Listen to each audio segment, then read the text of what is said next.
Assalamualaikum warahmatullahi wabarakatuh. Kami dari kelompok 8 akan mempresentasikan mengenai bab maqamat dan ahwal. Yang pertama yaitu maqamat.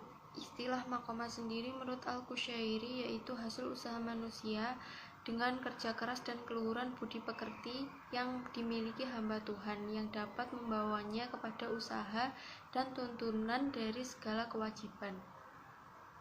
Sedangkan At-Tusi memberikan pengertian yang berbeda, yaitu kedudukan hamba di hadapan Allah yang diperoleh melalui kerja keras dalam ibadah, kesungguhan melawan hawa nafsu, latihan-latihan kerohanian, serta menyerahkan seluruh jiwa dan raga semata-mata untuk berbakti kepadanya.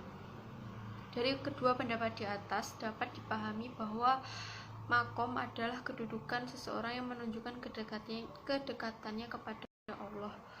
Posisi tersebut tidak diperoleh begitu saja, tetapi harus melalui proses yang sungguh-sungguh. Dengan kata lain, dapat juga dipahami bahwa proses yang dilalui oleh para sufi untuk mencapai derajat tertinggi harus memulai makom-makom yang banyak, dan dari makom paling rendah sampai tertinggi. Yang kedua yaitu ahwal. Ahwal adalah jamak dari kata hal yang artinya keadaan, yaitu keadaan hati yang dialami oleh para ahli sufi dalam menempuh jalan untuk dekat dengan Tuhan. Ahwal juga bisa diartikan dengan situasi kejiwaan yang diperoleh oleh seorang sebagai suatu karunia dari Allah SWT, bukan dari hasil usahanya. Ahwal atau hal merupakan keadaan mental seperti perasaan senang, sedih, takut, dan sebagainya.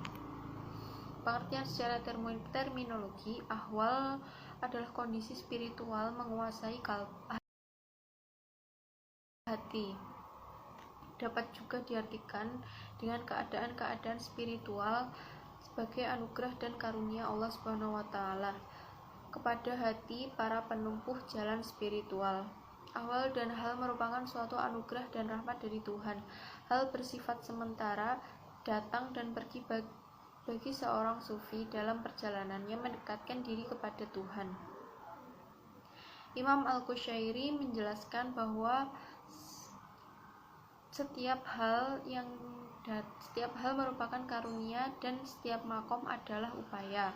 Pada hal-hal datang dari wujud itu sendiri, sedangkan makom menempati makomnya dan orang-orang yang berada dalam hal bebas dari kondisinya.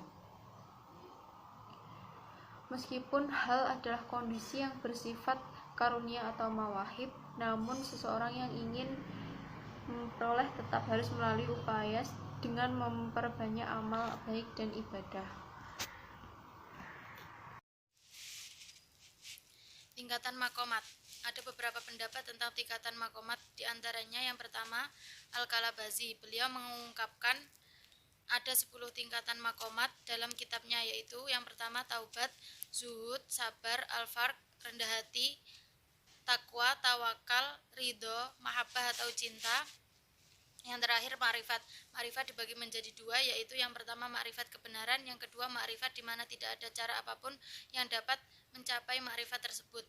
Yang kedua menurut Al-Qushairi, dalam kitab Al-Risalah Al-Qushairiyah beliau menyebutkan ada 6 tingkatan maqamat, yaitu taubat, warok, zuhud, tawakal, sabar, dan ridho. Sabar dibagi menjadi dua, yaitu sabar terhadap apa yang dapat diupayakan dan sabar terhadap apa yang tidak dapat diupayakan. Yang ketiga, Al-Ghazali. Dalam Ihya Ulumuddin ada 7 tingkatan maqamat, yaitu taubat, sabar, kefakiran, zuhud, tawakal, mahabbah atau cinta, dan ridho. Sabar dibagi menjadi dua, yaitu sabar yang berkaitan dengan fisik, sabar yang terpuji dan sempurna. Tingkatan ahwal. Yang pertama al-muraqabah, yaitu merasa selalu diawasi oleh Allah. Yang kedua khauf atau takut. Khauf dimiliki karena dua alasan, yaitu mencegah kemaksiatan dan mencegah nafsu. Ada 3 macam khauf, yaitu khauf tabi'i, khauf ibadah, dan khauf sir. Yang ketiga syauk atau rindu. Yang keempat roja atau pengharapan. Rojak menuntut 3 perkara, yaitu takut harapannya hilang, yang kedua cinta kepada yang diharapkannya, yang ketiga berusaha untuk mencapainya. Yang kelima uns berarti kekerabatan. Yang keenam tumak ninah yang berarti tenang. Yang ketujuh musyahadah. Yang kedelapan yakin mengandung 3 unsur, yaitu ilmul yakin, hakul yakin, dan ainul yakin.